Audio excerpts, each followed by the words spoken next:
السلام علیکم ورحمۃ اللہ وبرکاتہ۔ آج میں آپ کی خدمت میں ایک انمول تحفہ لے کر حاضر ہوا ہوں۔ جن بہنوں کو حمل نہیں ہو رہا ان کے لیے خاص اور لاجواب تحفہ ہے، اور جن بچوں کا ذہن بہت کمزور ہے، حافظہ بہت قوی نہیں ہے، جو کچھ پڑھتے ہیں بھول جاتا ہے، یاد نہیں رہتا، ان کے لیے ایک خاص تحفہ لے کر حاضر ہوا ہوں۔ پہلے آپ بچوں کے لیے نسخہ نوٹ کر لیں، اس کے بعد انشاءاللہ میں حمل والا نسخہ بھی بتاؤں گا۔ آپ نے اس طرح کرنا ہے کہ 29 پارہ سورۃ المدثر، یا ایھا المدثر قم فانذر، یہ والی صورت مکمل آپ نے اول آخر 11 بار درود شریف پڑھنا ہے، اور 3 بار یہ صورت پڑھنی ہے۔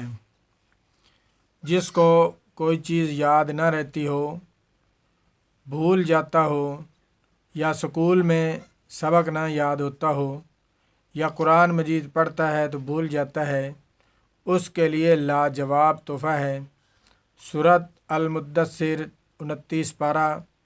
اس کو اول آخر 11 بار درود شریف اور 3 بار سورت کو پڑھنا ہے۔ پڑھ کر پانی پر دم کر کے وہ پانی بھی پئیں، اور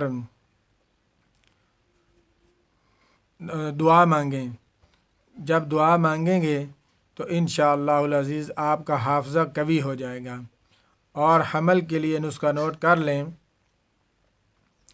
جب عورت حیض وغیرہ سے بالکل پاک ہو جائے، گیلے بالوں سے اس کا سر سوکھا نہ ہو، گیلے بال ہوں، تو یہ اس وقت نسخہ استعمال کرنا ہے۔ کیا کرنا ہے؟ پیپل کی جو ٹہنیاں نیچے لٹکی ہوئی ہوتی ہیں وہ لے لینی ہیں 2 تولہ، اور ناک کا سر یہ بھی آپ نے لینا ہے 2 تولہ، اور تخم شلنگی یہ بھی آپ نے لینا ہے 2 تولہ، اور سمندر پھل 2 تولہ، سونڈ 2 تولہ۔ ان تمام عودیات کو کوٹ چھان کر اچھی طرح بالکل باریک کر لیں، اور اس کی گولیاں بنا لیں۔ چاہے تو پانی ڈال کر بنا سکتے ہیں، تھوڑا سا اس میں پانی ڈالیں اور گولیاں بنا لیں۔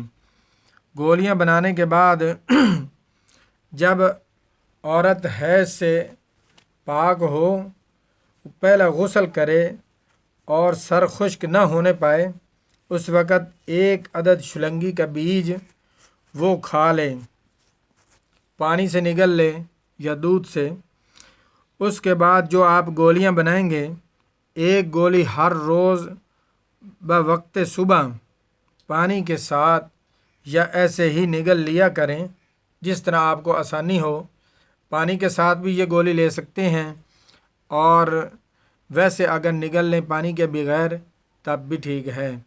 تو انشاءاللہ العزیز یہ آپ 40 دن تک عمل کریں، 40 دن عمل کریں انشاءاللہ۔ جب آپ پہلی گولی عورت کھائے گیلے سر، تو کیا کرے کہ پہلے دن اپنے خاوند سے ہم بستری کرے، گولی کھا کر خاوند سے ہم بستری کرے، یعنی کہ جماع قائم کرے، اور حمل قائم ہو جائے گا انشاءاللہ۔ آزمانا ضرور۔